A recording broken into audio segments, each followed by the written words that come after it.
Critério Sustentável, o podcast para falarmos tudo sobre gestão pública e sustentabilidade. Olá, eu sou a Kathleen Feitosa Scartesini e esse é o podcast Videocast Critério Sustentável. Um espaço para a gente falar sobre sustentabilidade em suas diversas dimensões. A gente fala aqui sobre dimensão social, econômica, ambiental, territorial e hoje a gente vai falar sobre sustentabilidade no setor de transportes. Olha só. Fomos longe. Esse momento é fruto de um trabalho voluntário do grupo GPS, Grupo de Gestão Pública e Parcerias Sustentáveis. E conta com o patrocínio do meu marido, Kiko Scartesini. Kiko, um beijo para você, e da Omni Vídeo Produções. Eu convido você a acessar as nossas redes sociais. Vai lá, ó, aciona o sininho para você ficar antenado com as notícias mais atualizadas sobre sustentabilidade. A gente também tem uma página no Instagram, GPS_Critério Sustentável, e também estamos no YouTube e no Spotify, que você já sabe.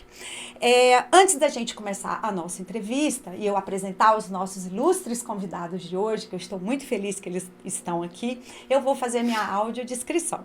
Eu sou uma mulher 50 a mais, com largo sorriso no rosto, feliz de estar aqui, um colar hoje de flores no pescoço, uma camiseta verde-limão, a paleta do momento, cabelos castanhos claros na altura dos ombros, e estou aqui nos estúdios da Omni, uma mesa de madeira à minha frente, um arranjo de flores, atrás um painel ripado. E assim que eu passar a palavra para os nossos entrevistados, eles também vão fazer essa audiodescrição em respeito às pessoas que têm dificuldade de visão. Essa é uma edição inovadora no Critério, porque são 2 entrevistados e eu não conto hoje com as minhas parceiras Isabela Brito ou Adriana Toches. Após a gente completar 50 episódios que nós tivemos aqui, o ministro Anastasia, do Tribunal de Contas da União, eu não poderia estar mais feliz, porque além de ter 2 convidados, esses 2 convidados são meus amigos queridos, são pessoas com quem eu me conectei e isso foi além do profissional. Eu posso dizer hoje que eu tenho 2 amigos muito queridos nesse setor, que para mim está sendo assim desbravador conhecer mais sobre essa agenda. Eu estou com o Guilherme Tel, diretor-geral da NTT, e com o Felipe Queiroz, também diretor da NTT, uma referência em sustentabilidade dentro do setor. Guilherme é mineiro, pai do Tel, torcedor do Galo, meu time também. Eu sou cearense, mas meu time é galo. Bacharel em Direito pela PUC de Minas, pós-graduado em Gestão Jurídica, mestre em Direito Econômico e Desenvolvimento. Ele passou pela CNT e também pelo Sindicato de Empresas de Carga e Logística de Minas e pela Federação de Empresas de Transporte de Minas. Ou seja, entende muito do que vai falar. E o Felipe Queiroz, servidor público, assim como eu, muito orgulho dessa carreira.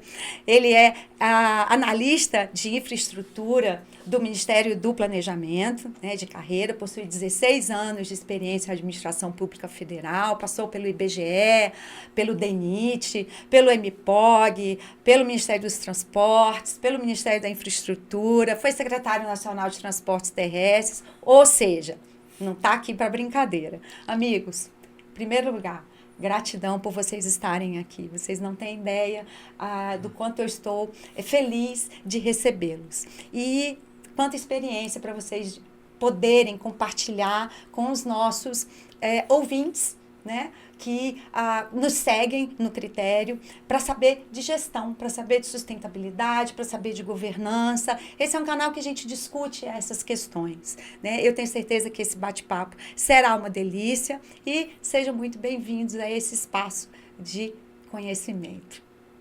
Meu amigo Theo.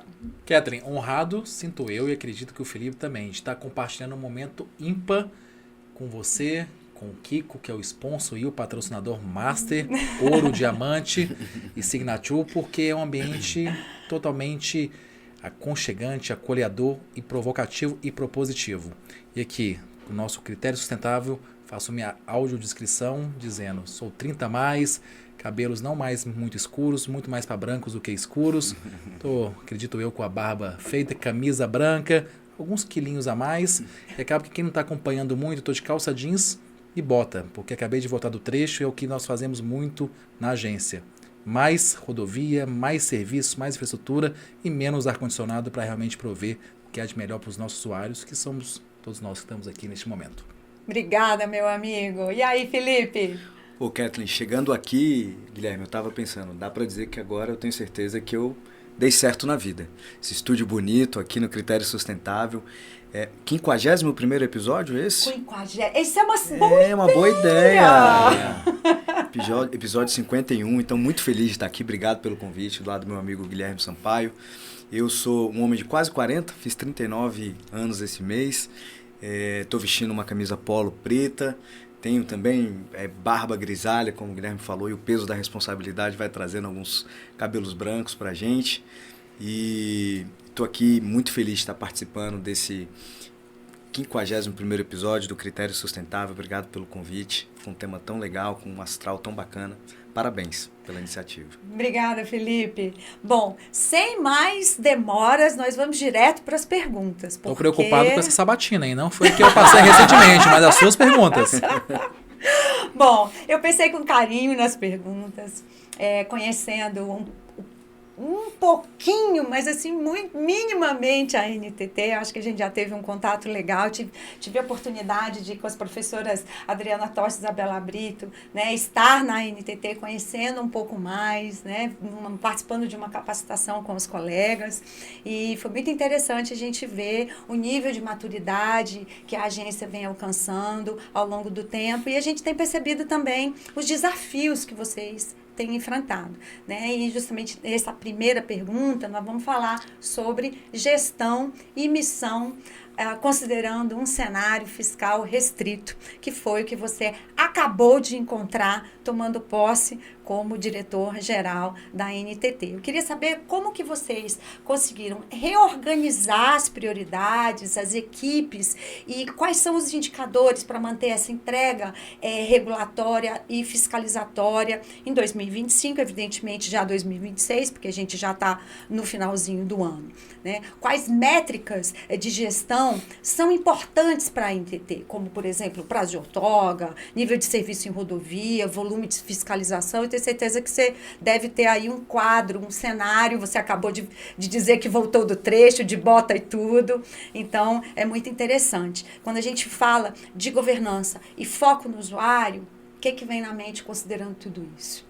O que vem na nossa mente, Kathleen, eu falo não apenas por mim, mas pela diretoria, aqui com meu amigo Felipe Queiroz e os demais membros colegiados, sobretudo com os nossos servidores, que é entregar o que há de melhor em prestação de serviços de transporte terrestre para a sociedade. E eu sempre gosto de repetir, sociedade é quem? Sou eu, é você, são os nossos familiares e amigos que utilizam a nossa infraestrutura. E dizemos aqui na NTT, eu até digo que a NTT é o tempo todo, né, que nós temos um contato de forma global. 99% a 100% passa pela nossa infraestrutura, seja de rodovias, seja de ferrovias, seja de cargas ou de passageiros. E para antes de chegar do quadro que nós encontramos, eu vou a 4 anos atrás, quando nós chegamos na agência. Uma agência que tem a sua excelência, seus servidores, das suas entregas, mas que precisava se reencontrar com relação à sua estima, o seu orgulho e principalmente ter um direcionamento. Então, ali no trabalho feito com a direção da época, a diretoria-geral, ressalto aqui do Rafael Vitali, nós criamos ali um processo que era necessário evoluir e rever. Foi instituído o ProRev, que é um programa de revolução, que nada mais é ver onde nós estamos, ter iniciativa criativa e evoluir e além, com 4 eixos fundamentais, na verdade 3, que é a revolução comportamental, porque as instituições são maiores que as pessoas, mas são feitas de pessoas. A revolução regulatória, que é o core da agência, que é a nossa atividade, a principal, além da gestão e fiscalização, e também a tecnológica. Tecnológica para melhorar a nossa atividade do dia a dia e também ter uma melhor experiência do usuário. Nesse período de 4 anos, nós conseguimos coletivamente colocar a agência, não o que eu digo, não o que o Felipe vai dizer, mas que vários atores comentam, a melhor agência reguladora do país. Mas os desafios são muitos, os projetos são colocados como metas, um país que precisa ter uma infraestrutura de excelência e não dialogava com a necessidade existente. Poucas concessões apresentadas, ferrovias ainda não tão operacionais, com uma quilometragem que precisaria ser maior, uns serviços que precisavam ser desburocratizados, mas resguardando a continuidade, a sua segurança, a sua efetividade. Então, o que a gente buscou? Num processo de planejamento. Nós temos um órgão público, mas um órgão público não deixa de ser uma empresa. Ela precisa de gestão, de mapeamento estratégico, de um olhar para dentro e para fora. Então isso foi uma iniciativa conjunta, e aqui quero até ressaltar que o Felipe está ao meu lado, de rever o planejamento estratégico da agência. Nós tínhamos já um planejamento de 10 anos, nós revisitamos para ter um olhar com a nova gestão existente, e um olhar até 2030, que muito casou com 2 eixos. Um, naturalmente, que é o tema aqui, o core do critério sustentável, a Agenda 2030 da ONU.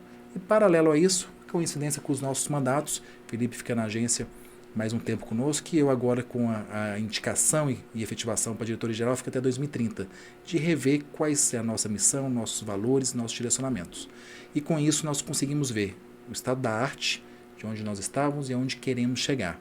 E o principal é evoluir. E como vamos evoluir com uma restrição econômica que é natural, seja no privado, seja no público, nós temos que fazer além do que nós temos as condições. Então, primeiro, investir em incentivos internos e externos, com novos contratos de concessão, e nesse período de 2 anos e 10 meses, nós realizamos 14 leilões, Kathleen. Isso corresponde a mais de 6 mil quilômetros de rodovias concedidas no período de 2 anos e 8 meses, e posso dizer agora 2 anos e 10 meses, com mais de 140 bilhões de reais contratados de investimentos privados. São contratos de 30 anos, mas eles vão ser a grande parte realizados em 10 anos.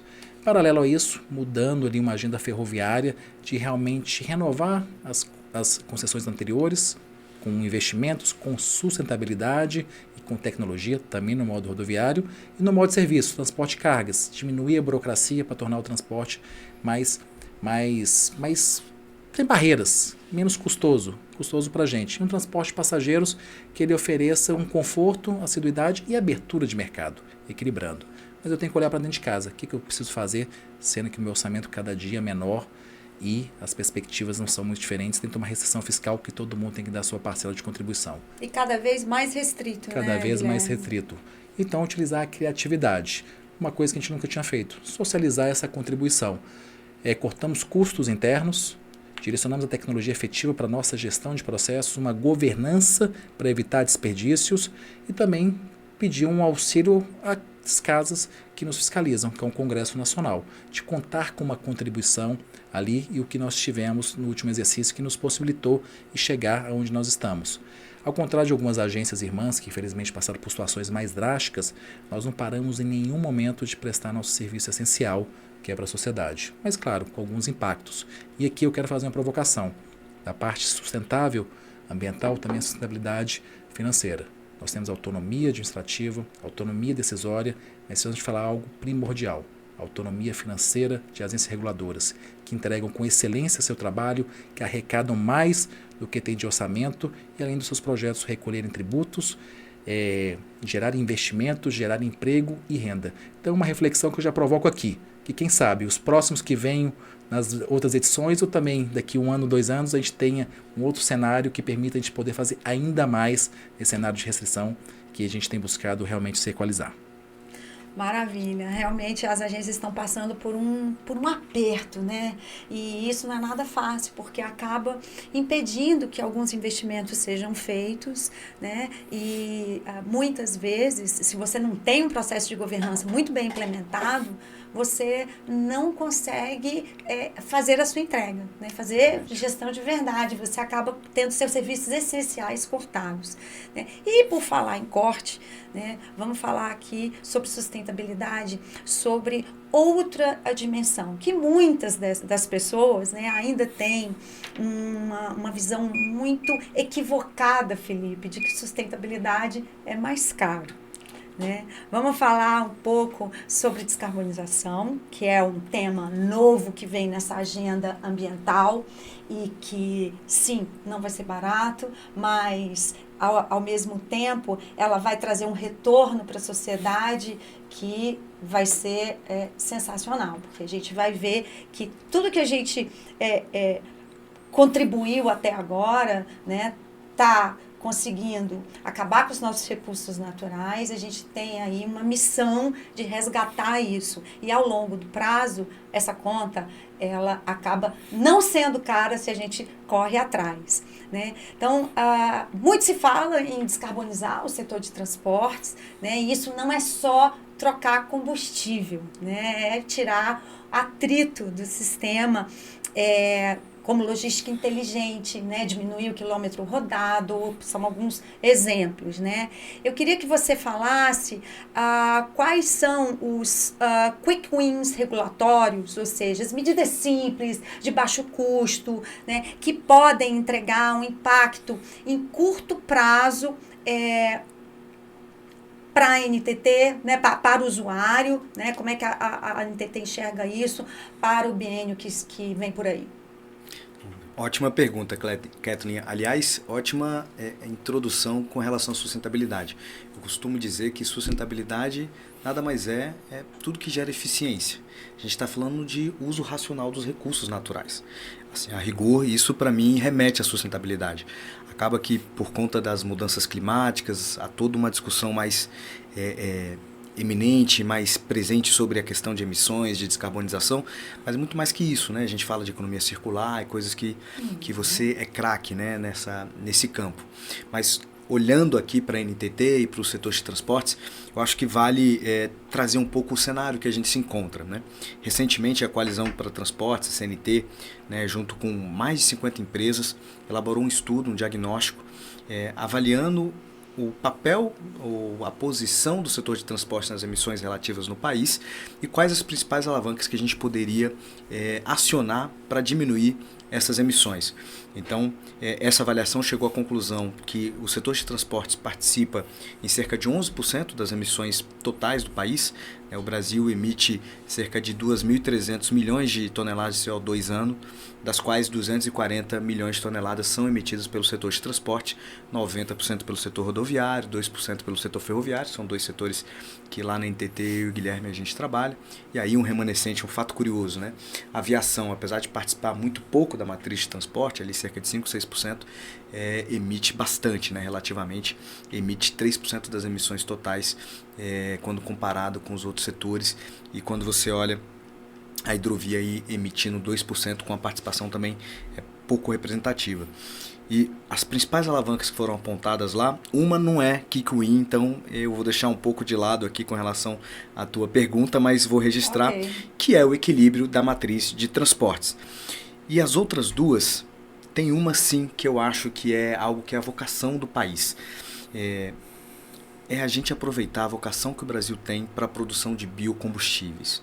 A nossa matriz de biocombustíveis, ela não é de hoje, né? A gente pode lembrar aí do programa do Proálcool, da década de 80. Então a gente tem toda uma frota e uma rede de abastecimento e distribuição que pode sim, no curto prazo, se valer de uma descarbonização de transição. Obviamente que a transição para a energia elétrica é o que vai trazer uma descarbonização efetiva. O estudo aponta que, num cenário, comparado ao cenário de nação projetando para 2050, se a gente migra boa parte do nosso setor rodoviário para um modal elétrico, né, a matriz de abastecimento elétrica e o Power to X, quando você compara as emissões, né, que o pessoal chama de poço à roda, tem um potencial de diminuir em cerca de 35% essas emissões. Mas isso tem toda uma construção de uma rede, uma mudança de frota que não é barato. A gente estava falando aqui de restrições orçamentárias e que leva algum tempo. E os biocombustíveis têm um potencial de diminuir em 10% essas emissões, e eu diria que é algo assim de curto prazo. E como a agência pode contribuir para isso, então? A gente tem trabalhado uma série de medidas regulatórias através do nosso programa de sustentabilidade para que a gente possa, enquanto plataforma regulatória, incentivar essas melhores práticas. Então, a boa notícia é que a gente tem sim um arcabouço regulatório que traz não obrigações de comando e controle, como uma regulação mais tradicional, mas uma regulação que incentiva para que o nosso setor regulado e o público que a gente trabalha faça essa transição e possa ter esse balanço de custos, né? A gente está muito preocupado com isso, a gente sempre conversa lá, eu, o Guilherme, os outros membros da diretoria, que existem pelo menos 3 dimensões fundamentais enquanto a regulação olha isso. A primeira e principal é operacional. Então não faz sentido a gente, enquanto órgão regulador, colocar qualquer regra ou qualquer requisito que não gere valor e não gere eficiência do ponto de vista operacional. O que vai acontecer na prática é os operadores do setor não avançarem e a gente tem uma série de passivos e dificuldades nessa natureza. Então a gente tem muito cuidado. Isso, para remediar e mitigar esse risco, a gente envolve muito o setor em processo de participação, controle social, conversa para entender o que faz sentido e o que não faz sentido. Tropicaliza as melhores práticas que vêm do exterior, né? Não é só simplesmente olhar o que está sendo feito lá fora e trazer para cá. Noruega, por exemplo, tem cerca de 90% da sua frota eletrificada. Mas é um país que tem uma realidade muito diferente do Brasil, né? Então, a gente precisa trazer aqui as nossas vocações. Olha aspectos de sustentabilidade financeira. Então, depois de olhar aspectos operacionais, a conta tem que fechar, né? A descarbonização ela não vai ser feita por filantropia, né? Não, assim, o empreendedor, o investidor, ele tem a busca legítima pelo melhor retorno financeiro dele. Então, isso precisa ser distribuído de alguma maneira para toda a sociedade, porque essa é uma conta de todos. E, por fim, segurança jurídica e regulatória, que é uma premissa muito importante para a gente lá na agência, fazer algo que pare de pé do ponto de vista normativo também. Então, eu diria que os key wins a gente tem uma regulação que endereça isso e talvez no próximo biênio a gente pensar num biocombustível que faz sentido do ponto de vista operacional, que a gente sabe que tem uma discussão muito forte sobre questões relacionadas ao biodiesel, que trazem algumas dificuldades operacionais, mas existem outros biocombustíveis como o HVO, né? Até mesmo gás, né? Usar a GNL ainda, mesmo sendo combustível fóssil, é um combustível que emite menos que o diesel. Então eu diria que para o próximo biênio o Brasil aproveitar dessa vocação dele de biocombustível e a gente, enquanto órgão regulador, poder ser uma plataforma de incentivo e facilitação para isso.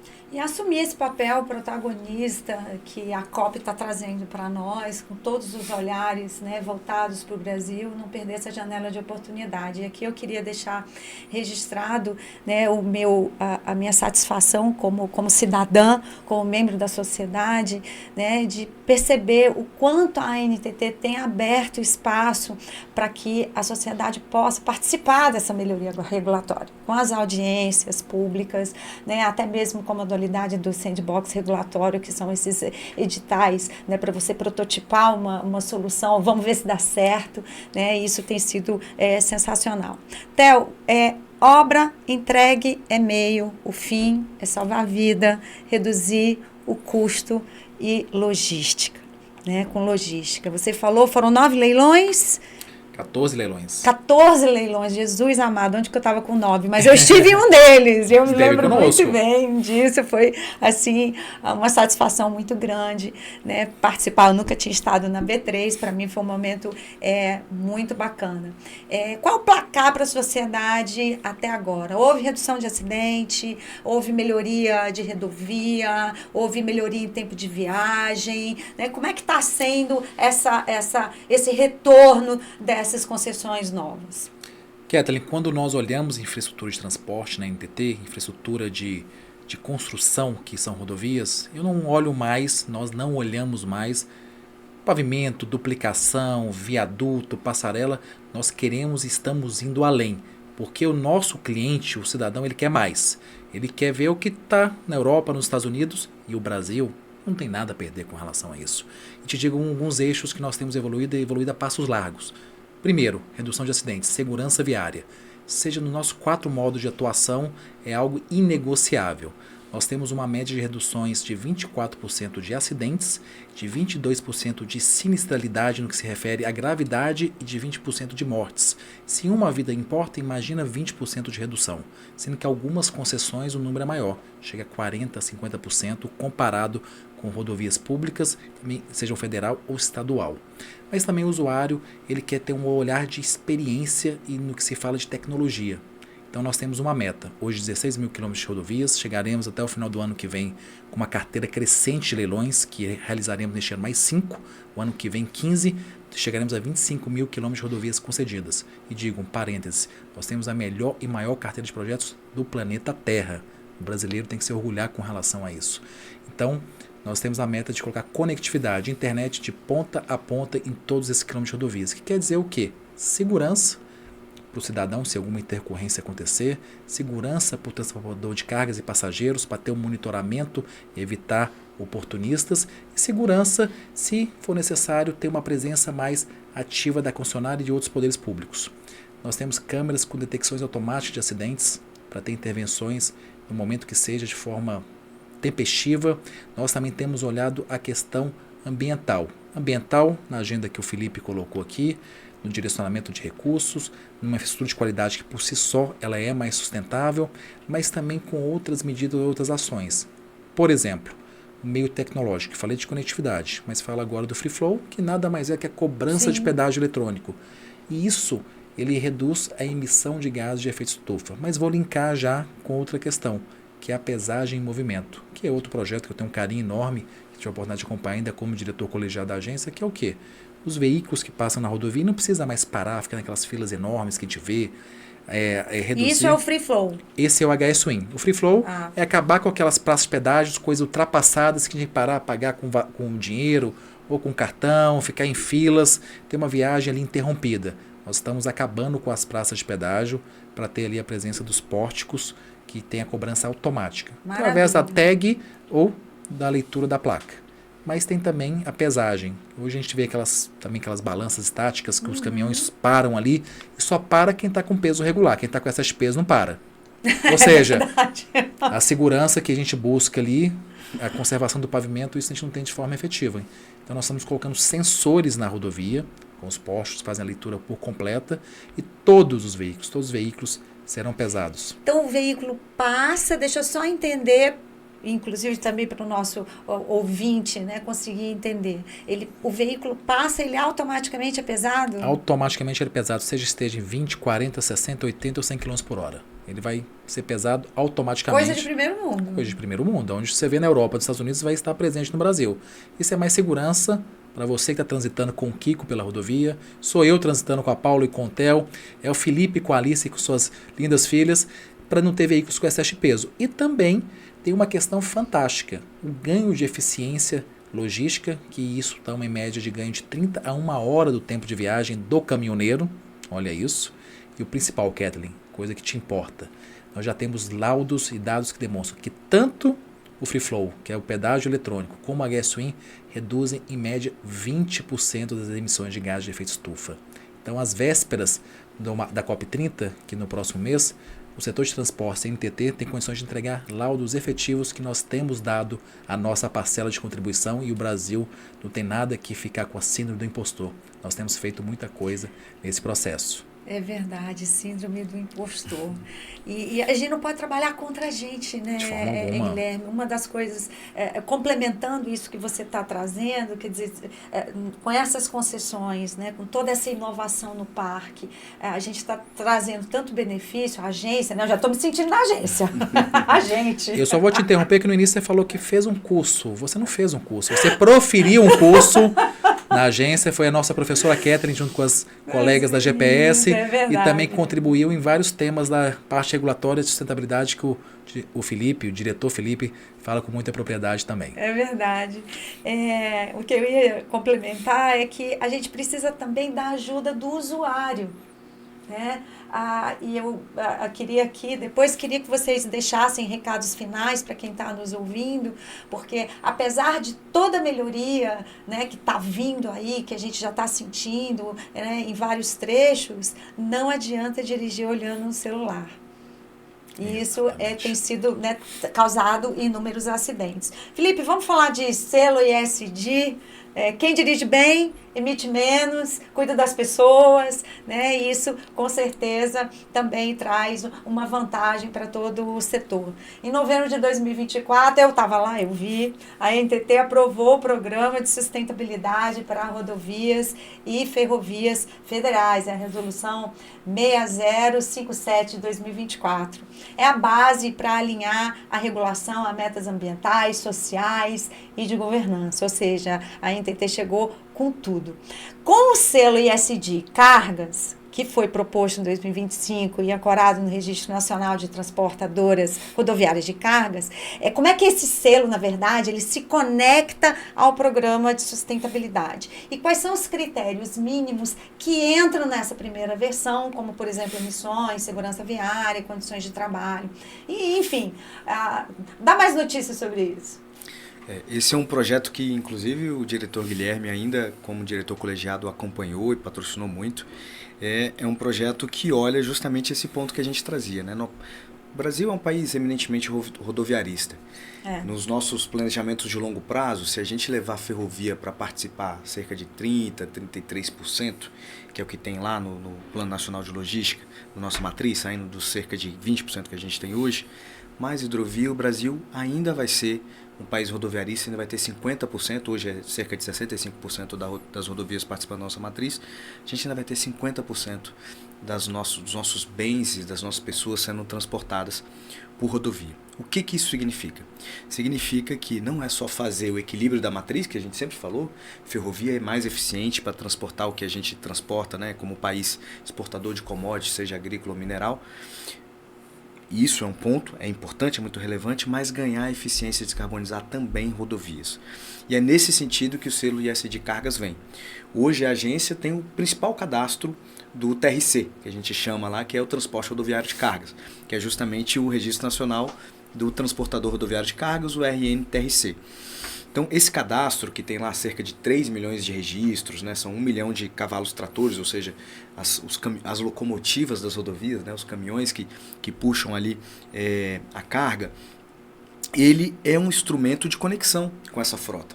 E aí a agência entendeu que isso serviria como um hub para colocar critérios, não como obrigação. De novo, a gente não tem feito há muito tempo uma regulação mais arcaica, né, com a mão do Estado, colocar novas obrigações, novos custos, mas sim de ser criativo, inteligente, assim como o Guilherme trouxe aqui o ProRev, né, uma regulação regulatória onde a gente possa, através de alavancas de incentivos, de uma regulação responsiva, possibilitar um melhor comportamento, ou seja, convergência das melhores práticas à nossa regulação. E é nesse espírito que vem o SD Cargas. É o quê? Você colocar campos novos no RNTRC, onde você registra o transportador que tem uma boa prática ligado a questões ISD. Seja estar compliance ou estar conforme com os níveis de emissões, que isso já é um desafio para o Brasil. O Brasil tem uma legislação vanguardista há muito tempo, não é de hoje, né? Nossa legislação ambiental e as próprias resoluções, né, do CONAMA e de outras instituições dessa natureza, elas são já talvez de 2 décadas atrás e são bastante vanguardistas. O desafio é a gente poder aprimorar esse comportamento. Então, o selo ISD Cargas vem nesse espírito, reconhecer quem está aderente às melhores práticas e, sobretudo, quem entrega mais do que a média. Ou seja, quem está descarbonizando, quem está fazendo a transição, seja para um combustível, para um biocombustível, para um GNL e, quiçá, né, para uma frota elétrica relevante, você fazer esse registro. Quem está compliance com questões trabalhistas e outras questões importantes para a agenda ISD, por exemplo, quem tem uma participação relevante do público feminino na sua composição do quadro de trabalho, isso tudo ter oportunidade de ser registrado no RNTRC e, através de incentivos reputacionais, você ter ali um cadastro onde indique para um contratante de frete que, olha, se você quer contratar um prestador de serviço que tem uma prática aderente à sua política de sustentabilidade, a agência é uma plataforma onde você pode consultar e saber quem está ou não atendendo os seus requisitos da sua política de sustentabilidade, qualquer outra política de governança compliance que você tem. Então o ISD Cargas ele vai um pouco nesse sentido, né? Você, através do RNTRC, trazer e promover esse cadastro de melhores práticas ligadas à agenda de sustentabilidade. Ou seja, sustentabilidade traz vantagem competitiva. Traz sim. Hoje é um critério de decisão na hora de compras, aquisições e de ganhar mercado. Então a agência pode sim prestar esse serviço, né, Guilherme, de trazer essa informação com clareza e com fidedignidade para a nossa sociedade. É interessante que isso está vindo de uma maneira muito leve, Felipe. Eu acho que você está conduzindo muito bem a questão, né? Porque está incentivando o setor, né, por meio desses passo a passo, né, dia após dia, mostrando que vale a pena ser sustentável. E ser sustentável também é prevenir acidentes, meu amigo. Theo. Cada hora que eu olho para ele, eu chamo ele, ô Guilherme, ô Theo, ô Guilherme Theo, ô Theo Sampaio, vamos lá. Vai ver. Tudo está em casa. Tudo está em casa. Vai ver em casa. O Theo é a cara dele, né? O Theo é a cara dele, meu Deus. O que você me chamar, eu irei atendê-la. Amigo, vamos falar de melhoria regulatória para prevenir acidente. Aí, a famosa resolução 5998 de 2022, né? Nesse cenário todo, né, de melhores concessões, ainda rodovias para serem, né, revisitadas, modernizadas, a gente precisa muito da melhoria de normas com relação a transporte de resíduos perigosos, né? E aqui a gente fala de práticas hazmat bem reguladas, um pedágio inteligente, com menos risco, com menos fila, menos CO2, como você mesmo já falou, né? A resolução 5998, ela atualizou as regras de produtos perigosos e tipificou algumas condutas, né? Quais os próximos passos para a redução de sinistros? A gente vai ter, por exemplo, uma integração de bases de ocorrência, rastreabilidade, formação de condutores, né? Como é que a gente vai ter esse upgrade, não apenas das concessões, mas também de melhorias regulatórias, nesse sentido? Isso tudo vai muito no olhar, até pegando um gancho que o Felipe falou aqui, de uma mudança do mindset, justamente também de um processo de regulação, de sair de comando e controle daquele olhar do Estado punitivo para uma regulação responsiva, de incentivar o regulado a ele cumprir metas e ele ser recompensado, seja com selo de qualidade, seja com a majoração da sua tarifa, seja reduzindo multas que ele tenha sido aplicadas a ele, enfim, muito um olhar de realmente estimular o cumprimento das obrigações e estar em conformidade, um olhar de governança neste aspecto. E o tema da segurança, como disse na pergunta anterior, ele é inegociável. E o transportes perigosos, que é de regulamentação da NTT com outros organismos e órgãos, a gente tem atentado muito, primeiro, a boa prática internacional, o Orange Book da ONU, que é uma referência para a gente tem buscado o tempo todo atualizar, e temos aqui bons elogios e boas referências com relação à norma, mas a gente sabe que é necessário a gente colocar nas necessidades nacionais do país, e sobretudo ver essa evolução e contribuições que temos recebidos. E você, aqui publicamente quero falar, tem contribuído de forma ativa nesse processo de aperfeiçoamento. Quando a gente citou e você fez referência do processo de participação em controle social, nada mais é do que o cidadão poder ir no site da NTT, ver o que está acontecendo e contribuir formalmente, ir numa audiência pública e dar sugestões, ou enviar diretamente e falar, entendo o que tem aqui mudar. Então você tem feito isso com propriedade nas nossas atividades e nós vamos buscar evoluir com o olhar internacional, mas o olhar interno de ter melhores sinalizações, seja nos próprios veículos e também nos momentos de verificação, integração de dados no âmbito federal e também nos entes subnacionais, que são estados e municípios, que isso é muito importante. E algumas pequenas orientações na questão de segurança. E uma questão que você nos provocou também, da segurança viária, que nós temos uma campanha constante com relação a isso, é uma segurança dos trabalhadores que atuam com produtos perigosos, de realmente ter equipamentos ali, os EPIs, que mais tecnicamente falando que tenham condições, uma campanha também para os trabalhadores que estão nas rodovias, inclusive com as concessionárias, que é a campanha Afaste-se, porque como a gente está tendo muita obra, então a gente tem que ter um cuidado também daquele cidadão, daquele trabalhador que está à margem da rodovia, ele tem uma distância de segurança com os veículos para o benefício do desenvolvimento da infraestrutura ele não seja um problema. E temos aqui, Kedley, aproveitando o gancho da segurança, muito perigoso, eu quero falar do transporte ferroviário. Infelizmente, semana passada nós tivemos uma semana um pouco complicada, com grandes acidentes, felizmente sem nenhuma vítima, mas que teve até um destaque numa matéria do Fantástico, que é justamente o alto nível que está tendo. Mas a gente pega o histórico, tem sido reduzido, mas o impacto de um acidente ferroviário é grande. Então a gente fez um trabalho, um mapeamento técnico e vê que 73% desses acidentes são oriundos de falhas de terceiros. Uma desatenção, uma pressa, uma ausência de cuidado, realmente subestimar ali o momento ali, fazer uma travessia na passagem em nível que um trem vem carregado que não tem condições de parar.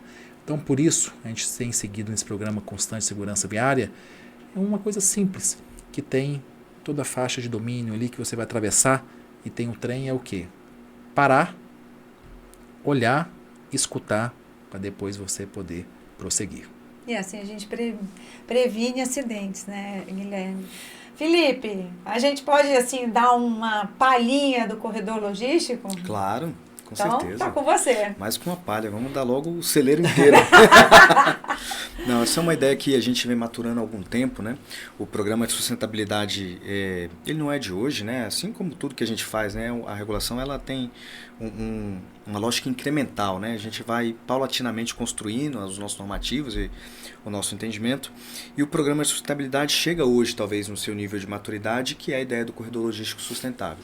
Que é o quê? Pegar os critérios que está lá já citada por você, de maneira muito brilhante, a Resolução 6057, editada em novembro do ano passado. Coincidentemente, feliz coincidência, né? Foi na manhã do Infra ESG, que foi a segunda edição que aconteceu em 2024. Agora em 2025 a gente vai ter a terceira edição, dia 10 de outubro, lá na Arena B3, né? Sempre lá. E de lá para cá, isso foi ganhando uma conformação, um recorte geográfico, que são os corredores logísticos sustentáveis. Que é o quê? São os ativos que a gente gerencia.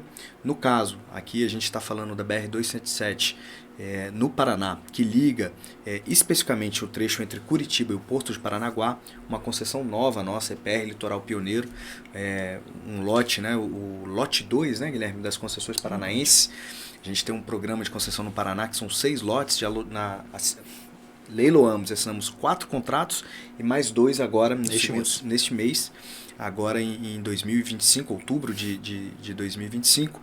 E esse lote especificamente, o lote 2, que virou o contrato EPR Litoral Pioneiro, ele tem uma questão ligada à adaptação e resiliência que é muito crítica, né? O Porto Paranaguá é o segundo principal porto de movimentação em commodity agrícola, soja e milho, que participa, né, de maneira geral, não o porto, mas commodity agrícola, em 1/3 do nosso balanço comercial.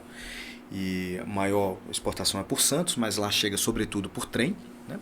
E Paranaguá, o segundo maior, chegando por rodovia e passa por esse trecho, que é um trecho único. A gente tem a BR-163 que vem desde lá do Mato Grosso do Sul, entra ali no Paraná, tem a 277, tem outras rodovias que chegam em Curitiba, que viram um hub, e de Curitiba você só tem esse link ligando ali para o porto. E não é raro, né? São muitas vezes.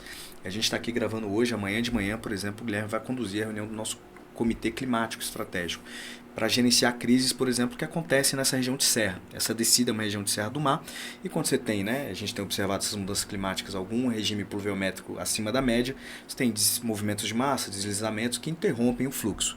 Então, numa eventual, graças a Deus isso ainda não aconteceu e se Deus quiser não vai acontecer, mas eventualmente se tivesse uma interrupção total, você tem uma situação muito crítica do ponto de vista de logística no país, né? Um porto que é um baita ativo, que movimenta uma parcela significativa das nossas riquezas com seu fluxo interrompido. Então, foi em cima dessa lógica que a gente fez esse corredor, focando, né, nessas vulnerabilidades que ali tem, para aplicar o programa de sustentabilidade da agência nessa lógica e colocando uma camada adicional, que é tão sonhada e é uma das competências da agência, através de uma das nossas superintendências, que é a multimodalidade.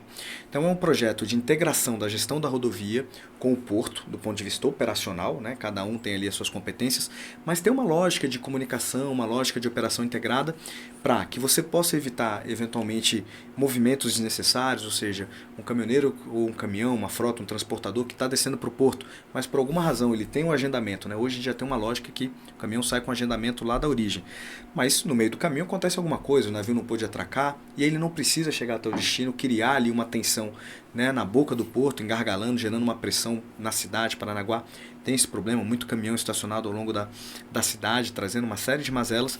Então, se a gente sabe que ele não vai poder desembarcar a carga dele, ele fica em outro lugar, esperando o momento certo, mas para isso acontecer, o porto tem que comunicar com a rodovia, e a rodovia tem que ter condições de receber esse caminhoneiro através dos nossos PPDs, que são os pontos de parada e descanso.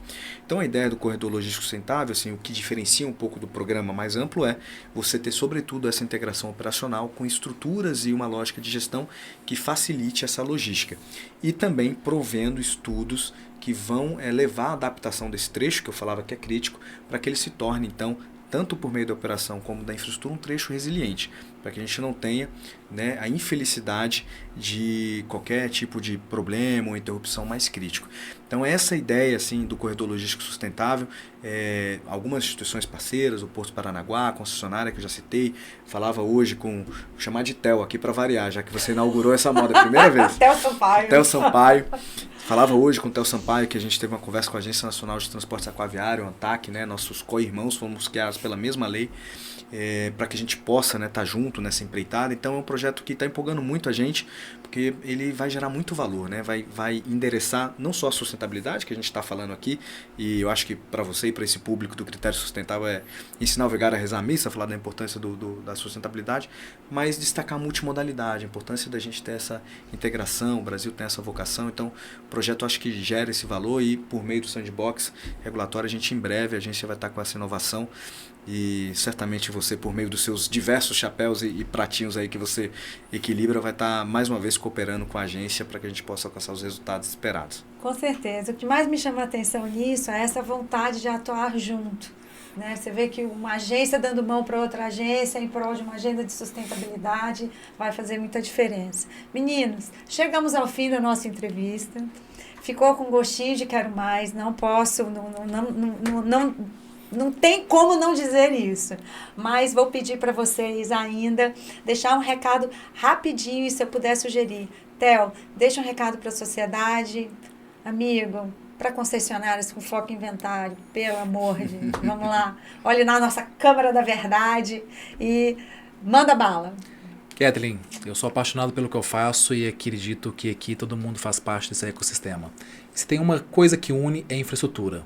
Independente da posição que você tenha, direita, esquerda, centro, seja verde, amarelo, azul, enfim, infraestrutura está para conectar pessoas, transportar nossas riquezas, e o que a gente tem buscado é uma coisa primordial, gerar valor para o poder público, agência, ministério, os órgãos existentes, gerar valor para as concessionárias, gerar valor especialmente para os usuários. E nós temos trabalhado incansavelmente e trabalhado em rede para poder entregar o que há de excelência para um país que é vocacionado, e nós deixarmos aquele gerúndio perverso de país sem desenvolvimento. E tenho certeza que nessa conjunção de cabeças pensantes, que você faz parte delas brilhantemente, o Felipe e tantos outros entrevistados por ti, nós vamos nos tornar com certeza um país desenvolvido. Maravilha. Vai lá, Felipe. Olha, agradecer essa oportunidade de estar aqui nesse momento tão prazeroso, com pessoas amigas, pessoas competentes do bem, parabenizar pela 51ª edição e dizer para vocês, a agenda de sustentabilidade, ela não é uma agenda de dicotomia ou de o bem contra o mal, o desenvolvimento contra a preservação do meio ambiente, não é. É uma agenda da gente endereçar o nosso bem-estar, o nosso futuro, a nossa qualidade de vida por meio da infraestrutura. O Brasil é um país que precisa de infraestrutura, mas sem gerar passivos desnecessários no longo prazo, que é o quê? Emissões que poderiam ser evitadas, emissões que poderiam ser mitigadas e compensadas, para que a gente, de maneira racional, diligente, diminua o ritmo das mudanças climáticas e esse desastre que a gente tem observado, e faça com que o desenvolvimento da nossa infraestrutura seja uma alavanca para endereçar o futuro de um país desenvolvido, de um país próspero. E essa agenda de inventário, de plano de descarbonização é sim um instrumento fundamental nesse sentido. A gente já passou do momento de discutir se isso faz sentido ou não, agora é arregaçar as mangas e mãos às obras, e certamente o critério sustentável contribui muito nessa direção. Parabéns e longa vida a esse podcast. Obrigada, meninos. Falamos de gestão com entregas, falamos de concessão com resultados para o usuário, prevenção de acidentes, transição energética, inovação regulatória. Não tem mais assim o sentimento de agradecimento, né, que brota dentro de mim, é gigante. Não tem realmente mais palavras para dizer o quanto eu estou feliz com isso.